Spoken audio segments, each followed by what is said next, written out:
Hello and welcome to Mind Vomit. We are back again working on that cartoon hot rod design where I was working on the engine, and we're going to speed it up a little bit. This one I'm going to actually color the whole engine in, get all the details in on this one. There's a lot of pieces to this design, and so I'm just trying to knock them all out. Here I'm adding color to the engine. I have it all inked and I'm adding color. So the orange color of the engine, I'm starting to add white where there's going to be chrome bits or other colors I'm going to be adding in. Here on the butterflies I'm adding red because I'm going to make this red anodized looking if I can. I'm adding yellow to the oil pan because I'm going to try to go for that cadmium look that some oil pans have. And here I'm adding shadows to create the rib effect in the drive belt for the supercharger. So I'm trying to add some three-dimensionality there with some of the shadows. A lot of times when I do chrome like this, I try to think about, you know, if parts of the chrome are facing up, it's going to reflect blue because of the sky. If it's facing down, of course, where it's not in the light, you're going to have shadows or darker grays and things. So I try to think about that when I do this. Here I'm adding more colors to this cadmium oil pan. If you've ever seen cadmium oil pans, they look kind of yellowish, kind of orange. They kind of have this bluish green tint to them. So I'm laying in these colors to try to create that effect.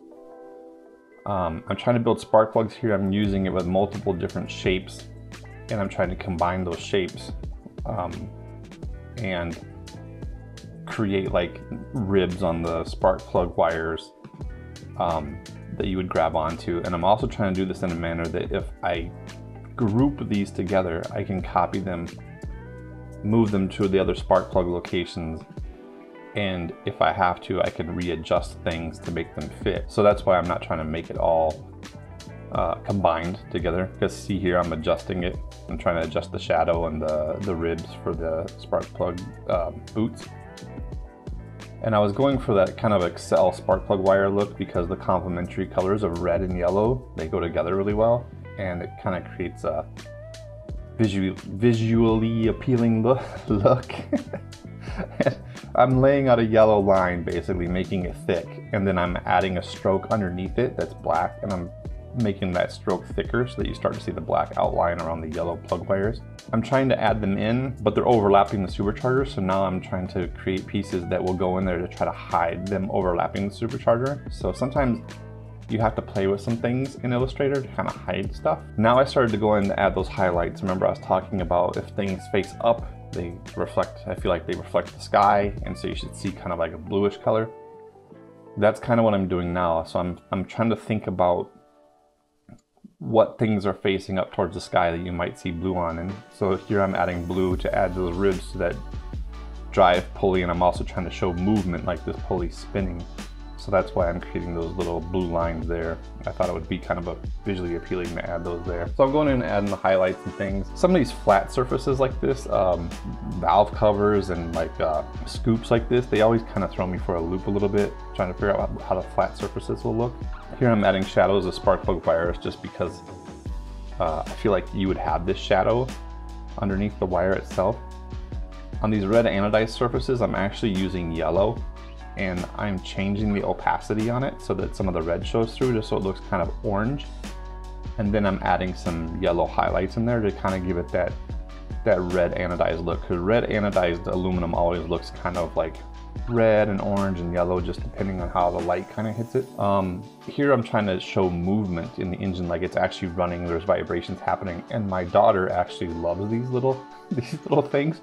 So I think they give good flow and design to the design. Here I pulled up a picture of I believe it's Big Daddy Don Garlett's back in the day, and I was trying to look for something that I could add kind of a vintage throwback to. So I'm using an actual photo and drawing this out in a cartoonish kind of way. Could I have hand drawn this? Yeah, no problem. But like I said, this artwork has a lot of pieces to it, a whole lot of pieces. And do I want to hand draw every single piece out? No, sometimes you just want to try to get something that's accurately correct, quickly and easily, so that you can add this piece in. This is going to be a huge piece. I still have to do a transmission and a rear axle, and I have to still do the character that makes up this car.